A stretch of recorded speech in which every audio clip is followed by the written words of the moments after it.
السلام علیکم۔ کبھی ایسا ہوا ہوگا تمہارے ساتھ، ایسے ہی کچھ پڑھتے پڑھتے تمہارے سامنے قرآن کی کوئی آیت آئی، اسے پڑھ کر تمہارے دل میں سکون اتر گیا، تم نے محسوس کیا ہو جیسے یہ میرے لیے ہے، اور تمہیں اپنے کسی سوال کا جواب مل گیا ہو۔ یہ اچانک نہیں ہوا، بلکہ تمہیں تمہاری پکار کا جواب مل جانا اللہ ہی کی طرف سے ہے۔ یقین رکھو، اللہ خوب واقف ہے دلوں کے حال سے، وہ واقف ہے تم کن سوالوں کی الجھن میں پھنسے پڑے ہو، وہ واقف ہے تمہارے خیالوں سے۔ آنکھیں اندھی نہیں ہوتی، پر اندھے ہو جاتے ہیں دل جو سینوں میں ہے۔ جس نے اپنے نفس کو پاک رکھا وہ مراد کو پہنچا۔ اے پیغمبر، میری طرف سے لوگوں کو کہہ دو، اے میرے بندو جنہوں نے اپنی جانوں پر زیادتی کی، خدا کی رحمت سے نا امید نہ ہونا۔ خدا تو سب گناہوں کو بخش دیتا ہے، وہ تو بخشنے والا مہربان ہے۔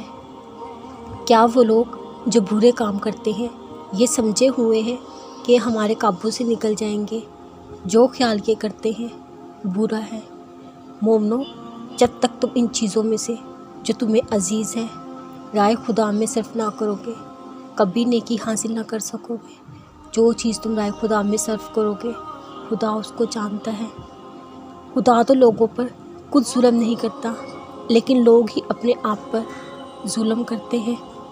اور جب تمہارے پروردگار نے تم کو آگاہ کیا کہ اگر شکر کرو گے تو میں تمہیں زیادہ دوں گا، نہ شکری کرو گے تو یاد رکھو میرا عذاب بھی سخت ہے۔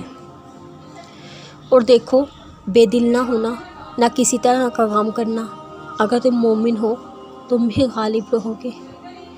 جانتے ہو اللہ تم سے تب بھی راضی ہوتا ہے جب تم سب کچھ ناممکن لگنے پر بھی اس یقین کے ساتھ دعا کرتے رہتے ہو کہ میرا اللہ میری مدد کرے گا۔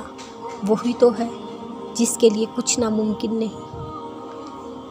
چاہے تمہیں دنیا لاکھ گناہ گار کہے، لیکن جانتے ہو اللہ تم سے تب بھی راضی ہوتا ہے جب تم اپنا گناہ قبول کر کے سچی توبہ کرتے ہو، معافی مانگتے ہو، وہ تمہاری توبہ قبول کر لیتا ہے۔ جانتے ہو اللہ تم سے تب بھی راضی ہوتا ہے جب تم تھک کر بھی مایوس نہیں ہوتے، بلکہ صبر کرتے چلے جاتے ہو۔ جانتے ہو اللہ تم سے تب بھی راضی ہوتا ہے جب تم اللہ کے فیصلے کا احترام کرتے ہوئے اس کی رضا میں راضی ہو جاتے ہو، نافرمانی نہیں کرتے۔